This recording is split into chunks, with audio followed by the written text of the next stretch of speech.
Greetings, friends. This is Dr. Richard Marks, and welcome to A Murder Most Foul, The Life of a Hitman, a reading of my unpublished novel in chapters.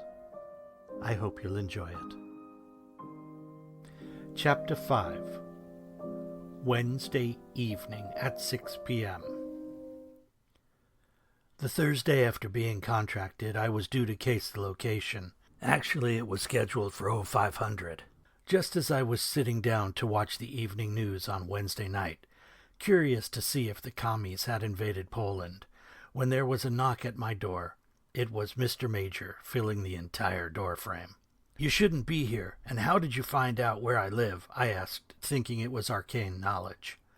"Did anything give you the impression that my employer does anything in half measures? Besides, as you've probably already figured out, I have many friends," he chortled. "Leo, no doubt.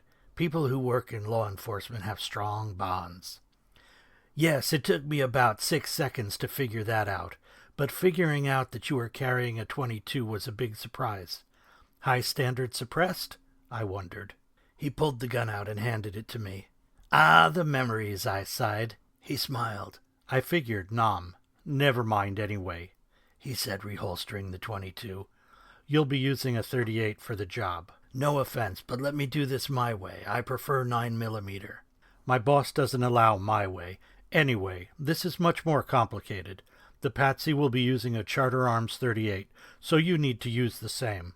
Again, the little voice was saying, "Walk away, Notch, walk away." If only I had listened more to the little voice and less to the little head, I wouldn't be taking this job and the insane payout as my delusional way to try to reconnect with Gabs. "This is getting a little too complicated. Who's the patsy? What reason in hell should I use a .38? I said as I realized the entire situation was drifting from my control. "Who's the patsy? None of your fucking business. I can give you 4 million reasons why this is done our way, mostly because she thinks the penetration is better with a .38, and she doesn't want to leave anything to chance. Where's the money anyway? You know, just between us, she's in a hurry. That's why she kicked in the other 2 mil. Nice job." He quickly scanned my apartment, looking for the $2 million bag. "Yeah, I studied the art of negotiation in school," I replied. "Nice dump you got here. Come to the target location at 0500 tomorrow, and I'll give you the grand tour." "Okay, and I don't mean to be an ungracious host, but never come here again," I threatened. "Or what?" Major chuckled. His eyes returned to me. "Let me ask you something, Mitta Notch."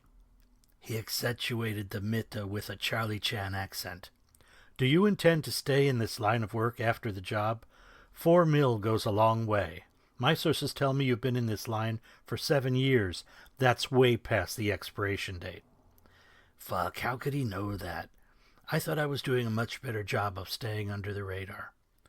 "Who knows, but hopefully after I get final payment, I'll never lay eyes on you again," I said. Of course, tragically, that proved not to be the case.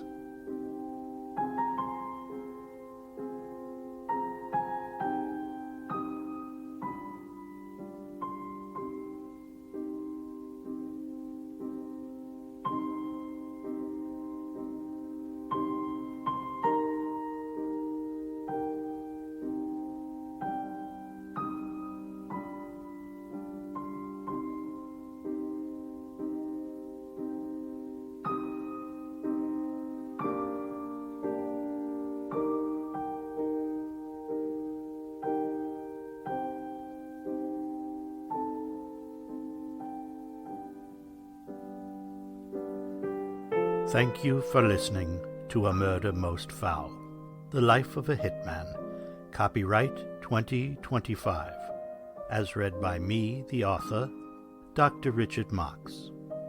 A new chapter will be posted each week. A Murder Most Foul is produced and recorded at Batavia Studios in Jakarta. This podcast and A Murder Most Foul, The Life of a Hitman are solely works of fiction, and any similarities to persons living or dead are merely coincidental. The music used in this podcast is the second movement of Franz Schubert's piano trio in E-flat, Opus 100. If you have any questions, comments, or suggestions, please feel free to email me at drrichardmarks@gmail.com. That's drrichardmarcs@gmail.com. If you enjoy the show, please like and subscribe to the podcast and tell a friend. Thank you, and until next week, be more than you seem.